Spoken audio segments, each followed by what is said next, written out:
네, 디베이트에 오신 여러분 환영합니다. 오늘은 정부와 또 거대 기술 기업들이 정말 막대한 자금을 쏟아붓고 있는 이 양자 기술 경쟁에 대해 이야기 나눠보려고 합니다. 이게 뭐랄까 혁명적인 변화를 약속하는 동시에 또 한편으로는 심각한 보안 위협까지 제기하는 그런 양면성을 지닌 기술이죠. 오늘 논의는 최근 발표된 양자기술 경쟁과 미래 보안 관련 자료들을 바탕으로 진행할 거고요. 저희가 오늘 던지는 핵심 질문은 바로 이겁니다. 과연 양자 컴퓨팅, 이게 예측대로 향후 한 5년, 이 정도 안에 세상을 바꿀 만한 실질적인 영향을 미칠 것인가? 아니면 상용화까지는 아직 시간이 더 필요하고 어떤 기술적 과도기에 머물러 있을 것인가? 네, 저는 이 빠른 발전 속도와 또 임박한 영향력, 이쪽에 좀 더 무게를 두는 입장입니다. 안녕하세요. 네, 저는 양자 기술의 장제력 자체는 저도 물론 인정을 합니다. 하지만 현재 기술 수준을 보면 아직 상당히 실험적이고 또 상용화까지 넘어야 할 그런 기술적 장벽들이 꽤 높다는 점에서 좀 더 신중하게 봐야 한다. 네, 그런 입장입니다. 그러니까 혁명보다는 좀 진화의 관점에서 보고 있는 거죠. 네, 좋습니다. 그럼 제 관점에서 먼저 좀 말씀을 드려볼게요. 이 양자 컴퓨팅이라는 게 단순히 계산 속도가 빨라지는 걸 넘어서서 문제 해결 방식 자체를 아주 근본적으로 바꾸는 그런 기술이라고 생각해요. 현재 최고 성능의 슈퍼컴퓨터로도 수백 년, 어쩌면 그 이상 걸릴 계산을 이걸 단 몇 시간, 몇 분 만에 해낼 수 있는 그런 잠재력을 가졌다고들 하잖아요. 이게 예를 들어 신약 개발이나 신소재 발견 같은 분야에서는 정말 엄청난 혁신을 가져올 수 있고요. 또 다른 한편으로는 이게 좀 무서운 얘기인데 현재 우리가 사용하는 대부분의 디지털 암호를 그냥 순식간에 풀어버릴 수도 있다. 네, 이런 점에서 파급력이 어마어마하죠. 리게티 콜피팅의 CEO 서버드 콜카니 같은 업계 리더들은 이른바 양자 우위, 그러니까 퀀텀 애드밴테이지라고 하죠. 특정 문제에서 기존 컴퓨터보다 확실히 뛰어난 성능을 보이는 시점, 이게 앞으로 한 3년에서 5년 이 안에 올 수도 있다, 이렇게 예측하기도 했어요. 이런 가능성 때문에 미국 정부도 굉장히 발빠르게 움직이고 있는 거고요. 아시는 것처럼 국가 양자 이니셔티브법으로 12억 달러 지원했고 또 칩스 과학법 통해서 핵심 인프라로 지정을 해서 추가 지원을 약속했고요. 심지어는 양자 컴퓨팅 사이버 보안 준비법이라는 걸 만들어서 정부기관들이 의무적으로 양자 내성 암호로 전환하도록 그렇게까지 하고 있어요. 기업들 움직임도 정말 뜨거운데 구글이나 IBM, 엔비디아 같은 빅테크는 물론이고 D-Wave, 리게티, 아이언큐 같은 전문 기업들에 대한 투자도 굉장히 활발합니다. JP모건 체이스 같은 이런 금융 대기업까지 1조 5천억 달러 규모의 기술 투자 이니셔티브에 양자 컴퓨팅을 포함시켰다. 이건 시사하는 바가 상당히 크다고 봐요. 그리고 최근에 아이언큐가 2큐비트 게이트 충실도를 99.99%까지 끌어올렸다. 이런 발표처럼 기술적인 성과도 계속 나오고 있고요. 반대로 양자 컴퓨터는 AI 모듈 훈련에 필요한 그 막대한 연산 능력을 제공하면서 서로 발전을 가속할 거다. 이런 전망도 나오거든요. 이런 흐름들을 보면 양자 혁명이라는 게 생각보다 훨씬 가까이 와 있다. 이렇게 봐야 하지 않을까요? 네, 말씀하신 그 투자 열기라던가 정부의 움직임, 또 기술적 진전 소식들, 이런 것들은 분명히 다 사실입니다. 네, 저도 동의하고요. 하지만 그 이면을 좀 더 깊게 들여다볼 필요가 있다고 저는 생각해요. 일리노이대의 그 엘리자베스 골드시미트 교수가 지적했듯이 현재 우리가 보는 양자 컴퓨터들은 사실 대부분 아직 물리학 실험 장치 수준을 크게 벗어나지 못했다는 거예요. 큐비트의 중첩이나 얽힘 같은 양자 현상을 이용하는 건 맞지만 이 정말 미세한 양자 상태를 외부 간섭 없이 안정적으로 제어하고 또 오류를 줄여나가는 게 기술적으로 여전히 굉장히 어렵거든요. 방금 전에 언급하신 그 리게티 CEO 컬카니조차도 양자 우위를 이야기하면서도 그 구체적인 조건을 보면 최소 1000개의 고품질 큐비트, 그리고 99.9% 이상의 게이트 충실도, 빠른 연산 속도, 그리고 결정적으로 오류 수정, 에러 커렉션 기술, 이걸 언급했어요. 이게 현재 기술 수준과는 아직 꽤 거리가 있는 목표치란 말이죠. 그렇죠. 그 기준이 높긴 하죠. 네. 게다가 커러카니 스스로도 양자우위라는 용어의 정의가 업계마다 좀 다르다 이렇게 인정을 했어요. 이건 상당히 중요한 포인트라고 봅니다. 정말로 기존 컴퓨터가 풀지 못하는 아주 복잡한 문제를 해결하려면 계산 과정에서 발생하는 오류들을 실시간으로 잡아내는 결함 허용 양자 컴퓨팅, 그러니까 FTQC 기술이 필수적인데요. 커러카니 본인도 이게 실제로 가능해지려면 최소 8년에서 10년은 걸릴 거다 이렇게 예측을 했어요. FTQC 없이는 암호 해독 같은 그런 파괴적인 응용은 사실상 어렵다고 봐야 하는 거죠. 그리고 상업적인 측면에서도 보면 리게티나 D-웨이브 같은 회사들 주가가 잠시 급등하기도 했었지만 여전히 대부분 적자 상태이고 실질적인 수익 모델을 아직 찾지 못하고 있어요. 인폼드 모멘텀 컴퍼니의 트래비스 프렌티스 같은 투자 전문가도 상업적 성공 시점을 예측하기가 매우 어렵다 이렇게 지적했고요. 양자 기술의 타임라인 예측 자체가 극도로 어렵다는 건 커러카니도 인정한 부분이고요. 그래서 저는 양자 컴퓨터가 당장 기존 컴퓨터를 대체한다기보다는 CPU나 GPU처럼 특정 연산을 보조하는 QPU, 즉 양자 처리 장치 형태로 데이터 센터에 통합되는 그런 하이브리드 방식이 훨씬 현실적인 시나리오가 아닌가 그렇게 보고 있습니다. 이건 커러카니도 비슷하게 예측을 했었죠. 그 타임라인에 대해서 조금 더 이야기해 보고 싶은데요. 물론 기술적 어려움이 있고 예측이 힘들다는 점 저도 인정합니다. 하지만 컬카니가 제시한 그 3년에서 5년이라는 예측이나 아니면 아이언큐의 게이트 충실도 향상 같은 그런 성과들, 이런 것들은 분명히 뭔가 굉장히 빠르게 변화하고 있다는 신호로 봐야 하지 않을까요? 특히 저는 기술 외적인 요인, 바로 이 지정학적 경쟁을 간과해서는 안 된다고 봐요. 아시다시피 미국하고 중국이 반도체나 AI뿐만 아니라 이 양자 기술에서도 정말 치열하게 경쟁하고 있잖아요. 중국이 공식적으로 발표한 투자액만 해도 153억 달러가 넘는데 이건 미국의 초기 투자액보다 훨씬 큰 규모거든요. 이런 국가적인 경쟁은 연구 개발 투자를 더 촉진시키고 어쩌면 예상보다 훨씬 빠르게 기술적인 돌파구를 마련하는 아주 강력한 동력이 될 수 있다고 생각해요. 이건 단순히 기술 성숙도만 보고 예측할 수 없는 그런 변수라고 생각합니다. 왜냐하면 국가 안보 또 미래 산업의 주도권이 걸린 문제니까요. 그런데 그 타임라인 예측의 근거가 되는 양자 우위라는 개념 자체가 좀 모호하다는 게 문제 아닐까요?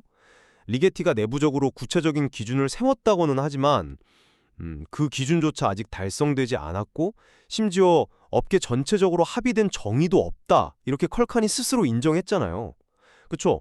어떤 기준을 만족해야 우위라고 부를 수 있는지 명확하지 않은 상태에서 3년이니 5년이니 하는 그런 숫자는 좀 뭐랄까 희망 섞인 전망처럼 들리기도 해요.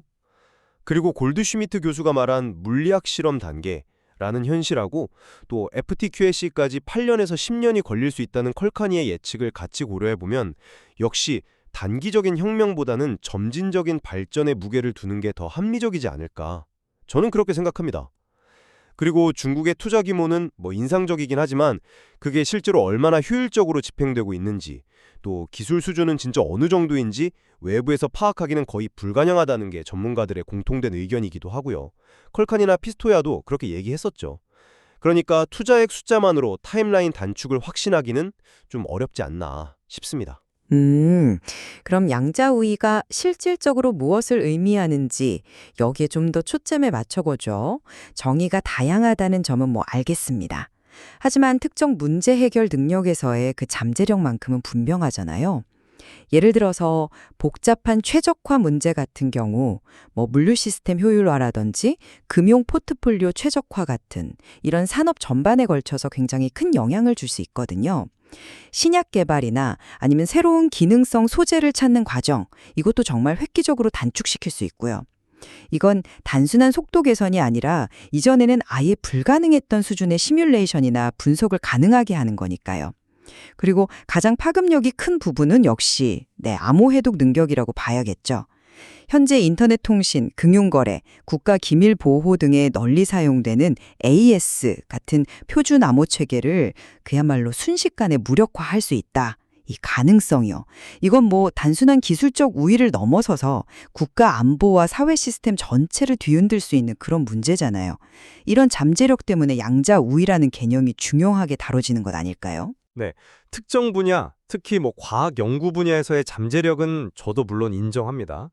하지만 말씀하신 그 암호해독이라든가 광범위한 산업 적용 같은 그런 실질적인 파괴력을 가지려면 결국에는 안정적이고 오류 없는 계산이 가능한 그 FTQC 시스템이 필요하다는 점을 다시 한번 좀 강조하고 싶어요. 그게 없다면 현재 논의되는 양자 우위라는 건 뭐 기껏해야 실험실 수준이나 아니면 매우 제한적인 특정 문제에서의 성능 향상, 거기에 그칠 가능성이 높다고 봅니다. 퀄칸이 예측대로라면 FTQC는 아직 8년, 10년 뒤의 이야기일 수 있고요. 그러니까 현재 시점에서 양자 우위 달성이라는 말이 나온다고 해서 그게 곧바로 우리가 상상하는 그런 양자 혁명이 시작됐다는 의미는 아닐 수 있다는 거죠. 제한적인 우위와 사회 전반을 바꾸는 혁명 사이에는 아직 상당히 큰 기술적인 간극이 존재한다. 저는 그렇게 보고 있어요. JP모건 같은 금융회사가 투자하는 것도 글쎄요, 어쩌면 당장의 혁신보다는 아주 장기적인 관점에서 그 가능성을 보고 선점하려는 그런 전략적인 움직임일 수도 있고요. 그 투자 열기와 기술 현실 사이의 간극 문제도 상당히 흥미로운 지점인데요. 양자 기업들이 아직 수익을 못 내고 있다는 건 사실이죠. 근데 이건 뭐 AI 초기나 다른 첨단 기술 분야에서도 비슷하게 나타났던 현상 아닌가요?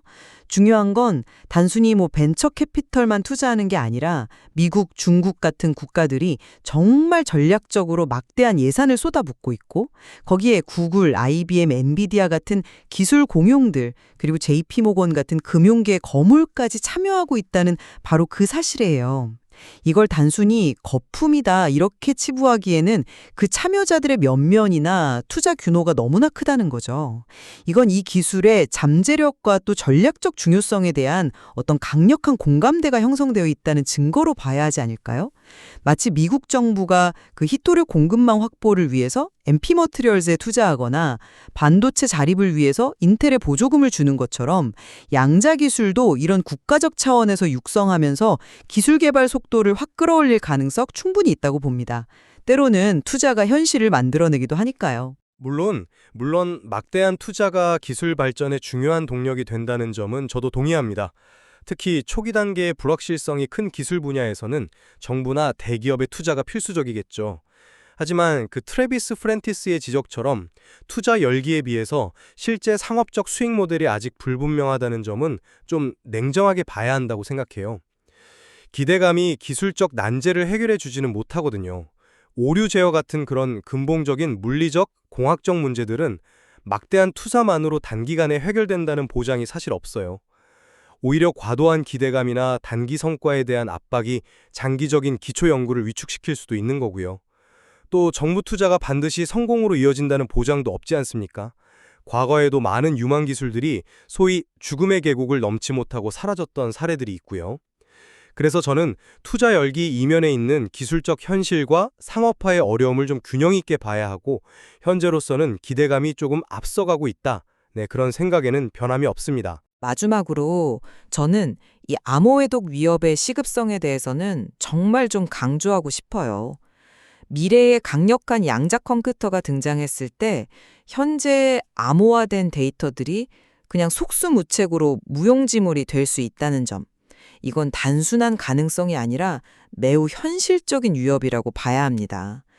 컬칸이나 아이온큐의 피스토이아 같은 전문가들이 괜히 경고하는 게 아니라고 생각해요. 지금 수확해서 나중에 해독한다. 즉, harvest now, decrypt later 라는 개념이 있잖아요. 지금 당장의 해독 능력이 없더라도 일단 중요한 암호화된 정보들을 대량으로 저장해뒀다가 나중에 미래의 양자 컴퓨터가 개발되면 그때 해독해서 활용하겠다. 이런 시나리오죠. 이게 국방, 외교, 산업기밀 같은 아주 민감한 정보들이 미래에 그냥 다 노출될 수 있다는 거거든요. 이런 위험 때문에 미국 정부가 그 양자 컴퓨팅 사이버 보안 준비법을 서둘러서 제정한 것이고 또 양자 내성 암호, PQC로의 전환을 서두르는 이유라고 생각해요. 피스토이아는 심지어 미래의 국가 간 사이버 공격은 이런 암호 회독 능력을 이용한 양자 공격 형태가 될 수도 있다. 이렇게까지 말했고요. 이건 정말 시급한 문제 아닌가요? 실제로의 전환 노력도 당연히 필요하다고 생각하고요. 하지만 그 위협이 과연 시급한가, 즉 당장 우리 눈앞에 닥친 현실인가에 대해서는 조금 다른 관점이에요. 현재 가장 강력한 암호인 AS266 같은 것을 깨려면 이론적으로 수백만 개 이상의 안정적인 큐비트를 가진, 그것도 대규모 FTQC 시스템이 필요하다고 알려져 있어요. 앞서 계속 이야기했듯이 이런 시스템을 구축하는 것은 현재 기술 수준에서 볼 때 여전히 엄청난 도전 과제이고, 전문가들조차 8년에서 10년 혹은 그 이상이 걸릴 것으로 보고 있다는 말이죠. 물론 예상보다 빨라질 가능성도 배제할 수는 없겠죠. 하지만 그렇다고 해서 당장 내일이라도 모든 암호가 깨질 것처럼 그렇게 과도한 공포감을 가질 필요는 없다고 봐요. 미국의 그 사이버 보안 준비법 제정도 임박한 위협에 대한 어떤 비상 대응이라기보다는 오히려 10년, 20년 뒤를 내다보는 그런 장기적인 관점에서 잠재적 위험에 선제적으로 대비하려는 그런 신중한 조치로 해석하는 것이 더 타당하지 않을까 싶습니다. 그러니까 대비는 하되 불필요한 공황 상태는 좀 경계해야 한다는 거죠. 네, 정리를 좀 해보자면 저는 이 막대한 투자와 치열한 국가 경쟁, 그리고 꾸준히 나오는 기술적 성과들, 이런 것들을 볼 때 양자 기술, 특히 암호 해독과 같은 분야에서의 그 파급력은 생각보다 가까운 미래, 어쩌면 정말 5년 이내에도 현실화될 수 있는 가능성이 충분히 있다, 이렇게 보고 있습니다. 그래서 지속적인 관심과 함께 선제적인 대비가 무엇보다 중요하다고 생각합니다. 저는 양자 기술의 궁극적인 잠재력 가체는 의심하지 않습니다. 하지만 현재 기술은 아직 실험실 단계를 크게 벗어나지 못했고, 특히 그 오류 제어라는 근본적인 문제를 해결해야만 진정한 상용화와 광범위한 영향력 발휘가 가능할 것이다, 이렇게 보고요. 따라서 우리가 기대하는 수준의 혁명까지는 예상보다 긴 시간이 필요할 수 있고, 당분간은 기존 컴퓨터 시스템을 보완하는 그런 하이브리드 방식이 현실적인 모습일 것이다. 네, 이렇게 생각합니다. 네, 오늘 이렇게 이야기를 나눠보니까 양자 기술이 정말 빠르게 발전하고 있다는 점과 동시에 여전히 넘어야 할 그런 기술적 장벽들, 그리고 예측의 불확실성도 상당히 크다는 것을 다시 한번 확인할 수 있었네요. 맞아요. 제시된 자료들을 통해서 서로 다른 타임라인 예측이라든지 기술적 과제, 그리고 또 투자와 현실 사이의 간극까지 여러 다양한 측면을 좀 살펴볼 수 있었던 것 같습니다. 이 주제는 앞으로도 계속해서 주목하고 좀 더 깊이 탐구해야 할 그런 분야라는 생각이 듭니다.